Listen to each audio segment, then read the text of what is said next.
జై శ్రీరామ్, శ్రీమాత్రే నమః, శ్రీ గురుభ్యో నమః.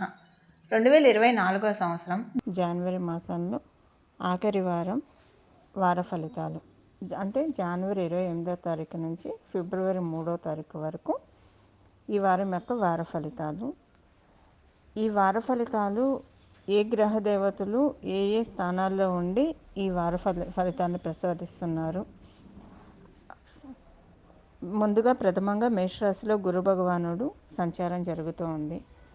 అలాగే కన్యా రాశిలో కేతు సంచారం, ధనుసు రాశిలో కుజ బుధ శుక్రుడి సంచారం ధనుసు రాశిలో జరుగుతుంది. ధనుసు రాశిలో ఉన్న బుధుడు 2వ తారీఖు నుంచి ధనుసు రాశిని వదిలి మకర రాశిలోకి వెళ్తూ ఉన్నారు.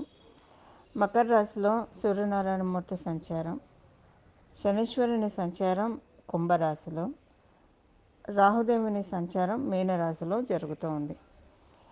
ఈ గోచార గ్రహస్థితుల రీత్యా ఈ వారం వార ఫలితాలు ద్వాదశ రాశుల వాళ్ళకి అలాగే ద్వాదశ లగ్నాల్లో పుట్టిన వాళ్ళకి ఎలా ఉంటాయన్నది మనం పరిశీలిద్దాం. ముందుగా వార ఫలితాలని తెలుసుకోవడానికి ముందుగా మీ యొక్క రాశి, మీ యొక్క లగ్నం, మీ రాశి ఫలితాలు మీరు ఎలాగైతే చూసుకుంటారో, ఒకవేళ అదృష్టవశాత్తు మీ లగ్నం కనుక మీకు తెలిసి ఉంటే మీ లగ్నం ఏ రాశికి చెందుతుందో ఆ రాశి ఫలితాన్ని కూడా చూసుకోవడానికి ప్రయత్నించండి.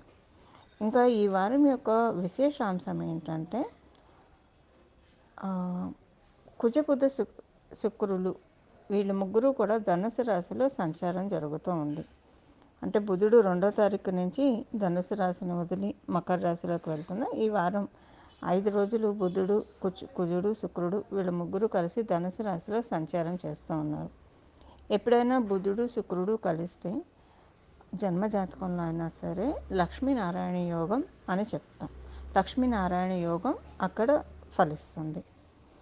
అయితే ఈ లక్ష్మీనారాయణ యోగం ఏ ఏ రాశుల వాళ్ళకి ఎలాంటి ఫలితాన్ని ఈ వారం ప్రసాదిస్తూ ఉంది. తర్వాత 2వ తారీఖు 3వ తారీఖు బుధాదిత్య యోగము ద్వాదశ రాశుల వాళ్ళకి, ద్వాదశ లగ్నాల్లో పుట్టిన వాళ్ళకి వర్తిస్తుంది. ఇక మనం ఫలితాలు తెలుసుకుందాం. ధనుసు రాశి మొదలుకొని మేషరాశి వరకు కూడా గ్రహమాలిక యోగం మనకి చోటు చేసుకుంటూ ఉంది. ఈ గ్రహమాలిక యోగం ధనుసు రాశిలో ఉన్న కుజబుధ శుక్రులు, అలాగే మకరంలో ఉన్న రవి, కుంభంలో ఉన్న శని, మీనంలో ఉన్న రాహువు, మేషంలో ఉన్న గురుడు వీళ్ళందరూ కూడా గ్రహమాలిక యోగాన్ని ప్రసాదిస్తూ ఉన్నారు. ఈ గ్రహమాలిక యోగం అంటే ఏంటంటే ఒక అల్లిన దండ, చక్కగా పూలన్నీ కూడా ఒక దండలాగా అల్లితే అది దేవుడికి చక్కగా ఒక మాలగా వేస్తే చూడటానికి కన్నుల విందుగా ఉంటుంది. చాలా ఆహ్లాదంగా అనిపిస్తుంది. విడివిడిగా ఉండే పూలు కంటే కూడా ఒక మాలలాగా అల్లిన పూలు విశిష్టం ఎక్కువగా ఉంటుంది. అలా ఈ గ్రహమాలిక యోగం అనేది చాలా మంచిది. మనం పూలని అల్లితేనే చాలా ఆనందంగా అంటే సంతోషపడతాం. చాలా బాగా వచ్చింది. కొంతమంది చాలా గుత్తిగా కడతారు పూలదండ. అది చూస్తే అసలు చాలా బాగా అనిపిస్తుంది మనకి. అలాగా మనం పూలదండని చూసే అంత మురిసిపోతాం కదా. గ్రహాలన్నీ గ్రహమాలిక యోగంలో ఉంటే అవేంటంటే ఒక స్పెషల్ సిగ్నిఫికెన్స్ని మనకి ప్రసాదిస్తాయని చెప్పి అర్థం. అందులో ఈ గ్రహమాలిక యోగము చాలా ప్రత్యేకతను సంతరించుకుంది ఈ వారం జరిగేది. అదేంటంటే ఇది మనకి ధనుసు రాశిలో మొదలుకొని మేషరాశి వరకు ఒక అగ్నితత్వ రాశితో ఈ గ్రహమాలిక యోగం ప్రారంభమయ్యి ఇంకొక అగ్నితత్వ రాశితోటి ఈ గ్రహమాలిక యోగం ఎండ్ అవుతూ ఉంది. అంటే మనకి ధనుసు రాశి అగ్నితత్వ రాశి, అలాగే మేషరాశి కూడా అగ్నితత్వ రాశి. 2 అగ్నితత్వ రాశుల్లో ఈ గ్రహమాలిక యోగం చోటు చేసుకోవడం అంటే స్టార్టింగ్ పాయింట్ ఎండింగ్ పాయింట్ అవ్వడం నిజంగా చాలా విశేషము. ఈ గ్రహమాలిక యోగము అంటే ధర్మపరమైన అంశాల్లో మనలో ఆధ్యాత్మికతని పెంచడానికి, మనలో ఉన్న నెగిటివ్ థాట్స్ని తీసివేయడానికి, అలాగే సొసైటీ పట్ల కావచ్చు, మన చుట్టూ ఉన్న వాళ్ళ పట్ల కావచ్చు, మన పట్ల కావచ్చు, మనం చాలా సానుకూల దృక్పథాన్ని కలిగి ఉండడానికి. అంటే ఇప్పుడు చూడండి చాలామంది ఎవరికి వాళ్ళు వచ్చేప్పటికీ వాళ్ళకి వాళ్ళే తక్కువ చేసుకుంటారు, వాళ్ళకి వాళ్ళే ఏం చెయ్యలేమో అన్న ఆత్మన్యూన్యత భావానికి గురవుతూ ఉంటారు. ఇలా కాకుండా మనల్ని మనం గౌరవించుకుంటూ మన పట్ల మనం సానుకూల దృక్పథాన్ని కలిగి ఉంటూ, అలాగే ఇతరుల పట్ల కూడా సానుకూల దృక్పథాన్ని, అంటే చాలా మంచి పాజిటివ్ యాటిట్యూడ్ని ప్రతి ఒక్కళ్ళ పట్ల కలిగి ఉండేలాగా ఈ గ్రహమాలిక యోగం చేస్తుంది. అలాగే ఎప్పుడైతే మనల్ని మనం పెట్టుకుంటామో, ఇప్పుడు మనశ్శాంతి లేదని ఇబ్బంది పడుతూ ఉంటారు చాలామంది. ప్రత్యేకించి ఈ మనశ్శాంతి లోపమే ఇప్పుడు మేజర్ ప్రాబ్లం అని కూడా మనందరికీ తెలిసిన విషయమే. అలాగే ఈ మనశ్శాంతి మన పట్ల మనం సానుకూలంగా ఉన్నా, ఎదుటివారి పట్ల మనం ఎక్కువగా సానుకూల భావంతో ఉంటే చెక్కు చెదరని మనశ్శాంతి మనకు వస్తుంది. ఎప్పుడైతే మనం అలా ఉంటామో మనలో ఉన్న దైవిక శక్తిని మనం పెంచుకున్నట్లు అనమాట. అంటే మనలో సురశక్తులు ఉంటాయి, అసుర శక్తులు ఉంటాయి. దైవిక శక్తులు ఎప్పుడు మనలో పెంపొందుతాయి అంటే, ఇలా మనం సానుకూల దృక్పథాన్ని అలవర్చుకుంటే ప్రతి ఒక్క సిచ్యువేషన్ పట్ల సానుకూల దృక్పథాన్ని ఎప్పుడైతే అలవర్చుకుంటామో అప్పుడు మనలో ఉన్న దైవిక శక్తి, దైవ బలం పెరుగుతుంది. దైవ బలం ఎప్పుడైతే పెరుగుతుందో ప్రతి పనిని కూడా చాలా ఎఫిషియన్సీ తోటి చాలా ముందుకు లాట్ ఆఫ్ కరేజ్ తోటి ముందుకు తీసుకెళ్ళే ఇది ఉంటుంది. మానసికంగా డిప్రెషన్లో ఉంటే ఏ పని చేయలేక స్తబ్దుగా ఉంటాం. పని చేస్తున్నా సరే యాంత్రికంగానే చేస్తాం, కానీ మ్యాక్సిమం మన అంటే ఆలోచన అనేది దాని చుట్టూనే తిరుగుతుంది. సో కాన్సన్ట్రేటెడ్గా చేయలేం.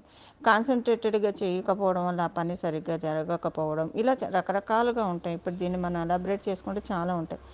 చెప్పొచ్చే విషయం ఏంటంటే, గ్రహమాలిక యోగం ఉండడం వల్ల అందరికీ కూడా ఒక పాజిటివ్ యాటిట్యూడ్ ఏర్పడటానికి చాలా చక్కటి అవకాశము మనకి ఈ గ్రహమాలిక యోగం నిస్సందేహంగా ప్రసాదిస్తూ ఉంది. కన్యా రాశిలో పుట్టిన వాళ్ళకి మీకు గ్రహమాలిక యోగము చతుర్థ స్థానం నుంచి ప్రారంభమయ్యి అష్టమ స్థానంలో ఈ గ్రహమాలిక యోగం అంతమవుతూ ఉంది. అలాగే మీకు చతుర్థ స్థానంలో లక్ష్మీనారాయణ యోగం, పంచమ స్థానంలో ఈ వారాంతంలో బుధాదిత్య యోగం. చతుర్థ స్థానంలో మొదలైన ఈ గ్రహమాలిక యోగం ఎక్కువ ప్రయాణాలని చేయిస్తుంది మీ చేత. కానీ ప్రయాణాలు అంటే జనరల్గా మనం సింగడు అద్దంకి పోను పోయాడు రాను వచ్చాడు అన్నట్టు కాకుండా చక్కగా మీరు చేసే అంటే అనవసరమైన ప్రయాణాలు అయితే డెఫినెట్గా చేయరు, అవసరమైన ప్రయాణాలు చేస్తారు. సో చేసిన ప్రతి ప్రయాణం కూడా ఫ్రూట్ఫుల్గా ఉంటుంది మీకు. ప్రయాణాలన్నీ కూడా కలిసి వస్తాయి మీకు. అంటే ఏదైనా ఒక ఇంటర్వ్యూకి వెళ్తే ఇంటర్వ్యూ సక్సెస్ ఉంటుంది, ఒకవేళ ఇంటి ప్రయత్నం కోసం వెళ్తే అది సక్సెస్ అవుతుంది. లేదంటే కనుక అలా కాకపోతే కుటుంబంలో సంబంధించిన పనుల కోసం మీరు వెళ్తే కనుక అవి చాలా బాగా సక్సెస్ అవుతాయి. మీ పేరెంట్స్కి అనుకూలంగా ఉంది. అలాగే మీ పేరెంట్స్ నుంచి ఏదైనా శుభవార్త వినే అవకాశం కూడా ఉంది. వాళ్ళకి ఏదో ఒకటి శుభ సంఘటన ఈ వారంలో చోటు చేసుకుంటుంది.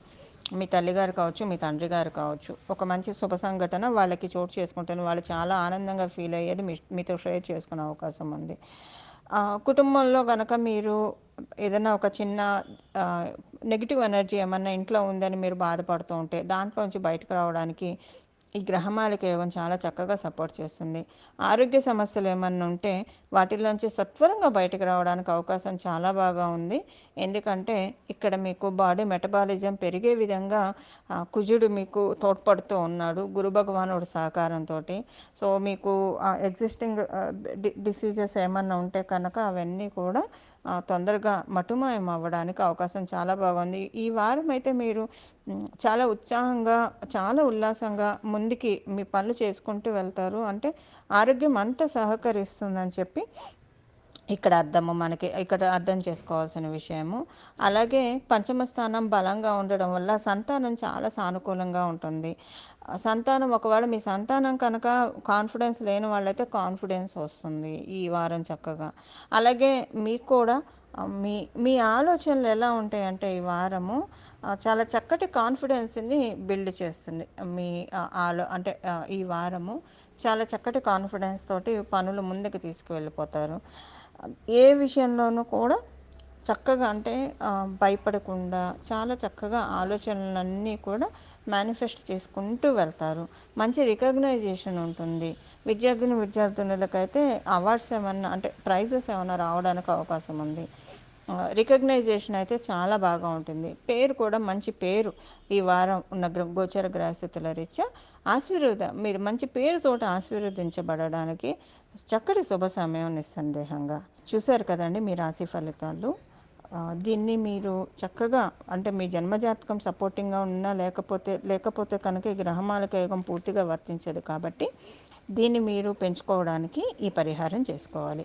చేయాల్సిన పరిహారం వచ్చేసేసి గురు పరంపర ఏదో ఒక గురువుని నామం జపం చేయాలి. దక్షిణామూర్తి స్వామివారు కావచ్చు, శ్రీ గురు దక్షిణామూర్తయే నమః అని అనుకోండి. శ్రీ గురు దత్త, జయ గురు దత్త, శ్రీ దత్త శరణం మమ అనే అనుకుంటారా, కృష్ణం వందే జగద్గురుం అనుకుంటారా, శ్రీ పూజ్యాయ రాఘవేంద్రాయ నమః అని అనుకుంటారా, జై సాయినాథ అనుకుంటారా, మీ చాయిస్. ఎవరో ఒకళ్ళ దైవం, ఇప్పుడు నేను చెప్పిన వాటిలో ఏదో ఒక దైవాన్ని నామాన్ని పట్టుకొని మనం స్మరించడం వల్ల చాలా మంచిది. అయోధ్యలో రామ మందిర ప్రతిష్టాపన అయిన శుభ సందర్భంలో మనందరి జీవితాల్లో అంత చక్కటి అంటే త్రేతాయుగాన్ని మనం ఈ కలియుగంలో ఆవిష్కరింపచేసుకున్నాము. అందరి జీవితంలో చక్కటి శుభాలు వెలుగులు విరజిమ్మాలి. దానికి మనం గురువుని పట్టుకుంటే అది ఇంకా మనం చక్కగా కాంక్రీట్ చేసుకోవడానికి అవకాశం చక్కగా ఉంటుంది. ఇలా మీరందరూ చేసుకుంటారని చెప్పి ఆశిస్తూ, చేసుకోవాలని చెప్పి నేను కూడా మనస్ఫూర్తిగా భగవంతుడిని ప్రార్థిస్తూ పూజిస్తూ మంగళం. నమో భగవతే వాసుదేవాయ.